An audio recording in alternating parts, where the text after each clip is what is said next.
नमस्कार दोस्तों, आज हम जानेंगे स्वगणना या सेल्फ एन्यूमरेशन। आप अपना फॉर्म ऑनलाइन कैसे अप्लाई कर सकते हैं। देखिए, सबसे पहले आपको क्या करना है, पोर्टल जो है se.census.gov.in, आपको इसको विजिट करना होगा। अगर आप मोबाइल यूज़ कर रहे हैं तो आपको कुछ इस टाइप की स्क्रीन आपको दिखाई देगी, और अगर आप पीसी यूज़ कर रहे हैं तो आपको कुछ इस टाइप की स्क्रीन आपको दिखाई देगी। ठीक है, तो फॉर्म को आपको अप्लाई करने से पहले आपको पोर्टल पे जाना होगा, और पूरी प्रोसेस को एक फ़्लो है वो आप समझ लीजिए। सबसे पहले आपको क्या करना होगा, अपने मोबाइल नंबर से लॉगिन करना होगा और भाषा का चयन करना होगा, यानी आपको लैंग्वेज सेलेक्ट करनी होगी। इसके बाद अपने घर का जो मैप है वो आपको सेलेक्ट करना होगा, उस पर मार्क करना होगा, एंड जो भी क्वेश्चंस हैं जनगणना के वो आपको आंसर करने होंगे। और सभी क्वेश्चंस आंसर करने के बाद आपको एक रेफरेंस आईडी मिल जाएगी, और वो रेफरेंस आईडी जब प्रगणक साथी आपके घर पे विजिट करते हैं तो आपको उनको प्रोवाइड करनी होगी। और अगर आपका सारा फॉर्म प्रगणक वेरीफाई कर देते हैं तो वो फॉर्म बाद में जाता है सुपरवाइज़र के पास, और वहाँ से वेरीफाई हो जाता है। तो ये एक सिंपल फ्लो है काम का।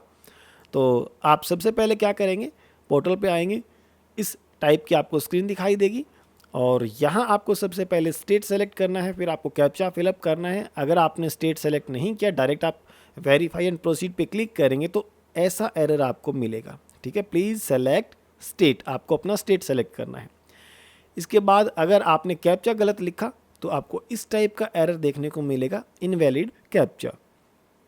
अगर आप सारी चीज़ें ठीक फिलअप कर देते हैं, जैसे स्टेट भी आपने सही फिलअप कर दिया, कैप्चा भी सही फिलअप कर दिया, और वेरीफाई एंड प्रोसीड पे क्लिक किया, तो क्या होगा, आपको एक वेलकम का मैसेज मिलेगा और इन्फॉर्मेशन मिलेगी कि आपको 15 से 20 मिनट में आप ये फॉर्म फिलअप कर सकते हैं। इसके बाद आपको एक SEID मिल जाएगी, तो आपको क्या करना है, इसके ओके पे क्लिक कर देना है। अगर आपने ओके पे सही से क्लिक किया तो आपको कुछ इस टाइप की स्क्रीन दिखाई देगी। यहाँ आपको स्टेट आपने सेलेक्ट कर दिया है। अब जो परिवार का मुखिया है, हेड ऑफ फैमिली, उसका नाम आपको यहाँ फिलअप करना है, और वो नाम एकदम एग्जैक्ट होना चाहिए। आप उसे बाद में एडिट या करेक्ट नहीं कर सकते। अपने मोबाइल नंबर फिलअप करने हैं और एक आपकी ईमेल आईडी यहाँ फिलअप करनी है। इसके बाद आपको वेरीफाई एंड प्रोसीड पे क्लिक करना है। वेरीफाई एंड प्रोसीड पे क्लिक करते ही आपको एक ऐसी स्क्रीन दिखाई देगी, और इसका मतलब ये है कि आपने जो हेड ऑफ फैमिली है उसका नाम सही से फिलअप किया है या नहीं, क्योंकि उसे आप बाद में करेक्ट नहीं कर सकते। तो ठीक है, आपको अगर सही नाम फिलअप किया है तो आपको ओके पे क्लिक करना है, और ओके पे क्लिक करके जब आप वेरीफाई एंड प्रोसीड पे क्लिक करते हैं तो आपको सक्सेस का मैसेज मिलता है कि आपके फ़ोन में एक OTP सेंड किया गया है, और ईमेल पे भी। तो आपके फ़ोन और ईमेल में इस टाइप के कुछ OTPs आपको दिखाई देंगे, जो कि डिपार्टमेंट की तरफ से सेंड किए जाते हैं। तो आपको अपना OTP चेक करने के बाद जो स्क्रीन है, यहाँ OTP आपको अपना फिल कर देना है। 6 डिजिट का ये OTP है, बट आपको ध्यान ये भी रखना है कि यहाँ आपको लैंग्वेज सेलेक्ट करनी है, और ये काफ़ी इंपॉर्टेंट है। आप लैंग्वेज बाद में चेंज नहीं कर सकते। अगर बिना लैंग्वेज के आप वेरीफाई OTP करेंगे तो आपको कुछ इस टाइप का एरर मिलेगा कि please select a language, but आप लैंग्वेज सेलेक्ट करने के बाद वेरीफाई OTP कर सकते हैं। हिंदी आपने सेलेक्ट कर दी, OTP फिल कर दिया, वेरीफाई OTP क्लिक कर दिया। तो अगर मोबाइल और पीसी दोनों में इसे ओपन कर रखा है तो आपको सेशन कॉन्फ्लिक्ट का SMS आपको मैसेज नोटिफिकेशन मिलेगा। तो आप इसे यस करके जहां फॉर्म आप फिलअप कर रहे हैं वहीं से कंटिन्यू कर सकते हैं। अब ऐसी स्क्रीन दिखाई देगी जहां पे आप जो क्वेश्चंस हैं इस प्रोसेस से रिलेटेड उनकी डिटेल्स अगर जानना चाहते हैं तो इस ऑप्शन पे क्लिक करके आप जान सकते हैं। इस टाइप के क्वेश्चंस पूरी डिटेल के साथ आपको वहाँ दिखाई देगी। तो आपको क्वेश्चंस को समझने के बाद अगर आपको मान लो लॉग आउट करना हो तो इस टाइप की स्क्रीन आप दिखाई देगी, ऊपर आइकन है लॉग आउट का, तो आप इस पर क्लिक करके हाँ पे क्लिक करके लॉग आउट कर सकते हैं। बट सबसे इंपॉर्टेंट चीज़ ये है कि आपको यहाँ पूरे 6 स्टेप्स कंप्लीट करने हैं। सबसे पहले हमें स्टेट सेलेक्ट करना है, फिर डिस्ट्रिक्ट, फिर पिन कोड। ये सेलेक्ट करने के बाद जब आप स्टेट, डिस्ट्रिक्ट और पिन कोड सेलेक्ट कर देते हैं, यहाँ एक इम्पॉर्टेंट चीज़ है कि आपका जो ग्राम या लैंडमार्क स्थान है वहाँ पे जब आप क्लिक करेंगे तो आपको एक लिस्ट दिखाई देगी इस टाइप से। तो आपको इस लिस्ट के अंदर से अपना नज़दीकी जो एड्रेस सबसे परफेक्ट है वो आपको सेलेक्ट कर लेना है। सेलेक्ट करेंगे और फिर खोजें पे क्लिक करेंगे।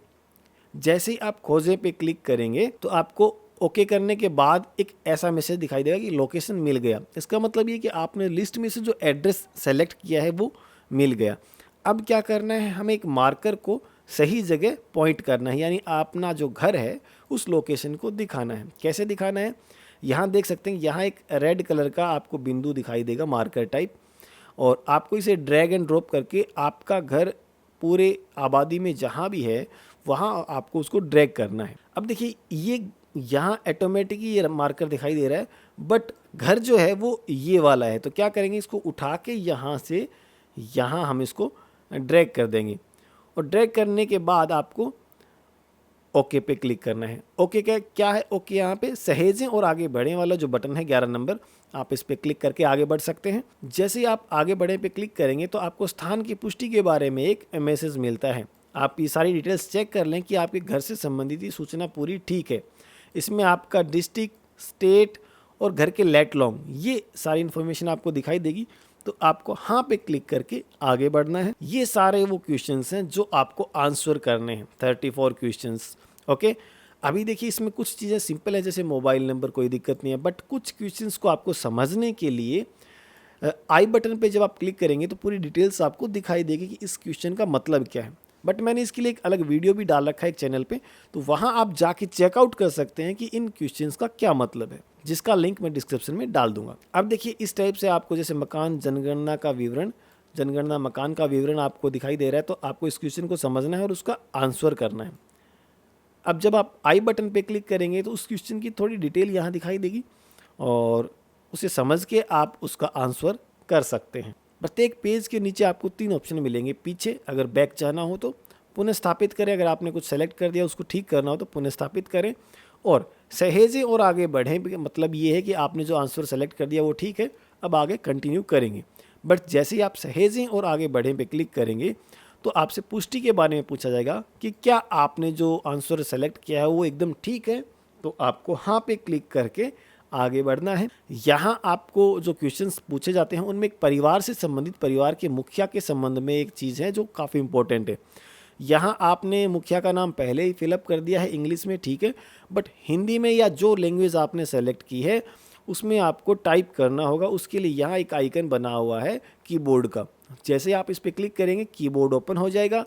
आप अपना जो सही नाम है ऑन डॉक्यूमेंट वो आप यहाँ टाइप करेंगे और हो गया पे क्लिक कर देंगे। आपका जो नाम रीजनल लैंग्वेज का है वो यहाँ आ जाएगा। इसके बाद बाकी क्वेश्चंस में आप कंटिन्यू कर सकते हैं, जैसे कि फैमिली मेम्बर जो मुखिया हैं उनका जेंडर क्या है, जो भी क्वेश्चंस हैं 34 क्वेश्चंस, उसको आप सेलेक्ट करते जाएंगे। और सभी सेलेक्ट करने के बाद आपको क्या करना होगा, सहेजें और आगे बढ़ते पे आप क्लिक करते रहिए और सभी क्वेश्चंस को आंसर करते रहिए। और लास्ट में आपको क्या है, इस टाइप का आपको एक स्क्रीन आ जाएगी जहां लास्ट क्वेश्चन है कि मोबाइल नंबर। तो आपको ये फिलअप करने के बाद सहेजें और आगे बढ़े पे जैसे आप क्लिक करेंगे तो अगेन आपको पुष्टि करने का मैसेज आएगा, तो आपको पुष्टि वाला हाँ पे क्लिक करके आगे बढ़ना है। पूरा फॉर्म आपको रिव्यू के लिए उपलब्ध हो जाएगा, यानी पूर्वावलोकन के लिए। और हम इस 6 नंबर पॉइंट तक पहुंच चुके हैं। आपको सारी डिटेल्स अच्छे से चेक कर लेनी है। अगर आपको कुछ संशोधन करना है, करेक्शन करना, तो ये ऑप्शन आप सेलेक्ट करके करेक्शन कर सकते हैं। अपने फॉर्म को ड्राफ्ट में सेव करना चाहते हैं तो इस पर क्लिक कर दीजिए, और अगर परमानेंट सेव करना चाहते हैं, सबमिट करना चाहते हैं, तो ये ऑप्शन। अगर आप मान लीजिए ड्राफ्ट पे क्लिक करते हैं तो आपको कुछ ऐसा मैसेज दिखाई देगा कि आपका ड्राफ्ट इस डेट तक सेव रहेगा, उससे पहले आपको इसे सबमिट करना होगा।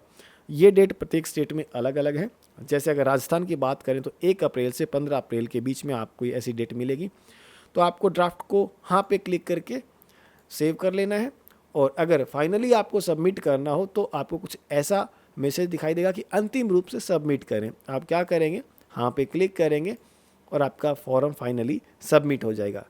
फाइनल सबमिट होते ही आपको सक्सेसफुली का एक मैसेज मिलता है, और साथ में एक सेल्फ एन्यूमरेशन आईडी यानी SE ID मिल जाएगी, जो आप प्रगणक जब आपके घर पे विजिट करेंगे तो आप उनको ये बताएंगे, ताकि आपका जो जनगणना का प्रोसेस है जिसमें आपका मकान सूचीकरण का कार्य है वो तुरंत ही कंप्लीट हो जाएगा। अभी ये जो मैसेज है सेल्फ एन्यूमरेशन ID का, वो आपके SMS से भी मिलेगा एंड आपके ईमेल से भी मिलेगा। इस पूरी प्रोसेस से संबंधित आपका कोई कन्फ्यूजन क्वेश्चन है तो आप मेरे से कमेंट सेक्शन में पूछ सकते हैं, मैं उसका आंसर करूंगा, और अगर आवश्यकता होगी तो उस पर वीडियो भी बना देंगे। तो मिलते हैं नेक्स्ट वीडियो में। देखते रहें आपका अपना favourite channel Tech Feast. Bye bye.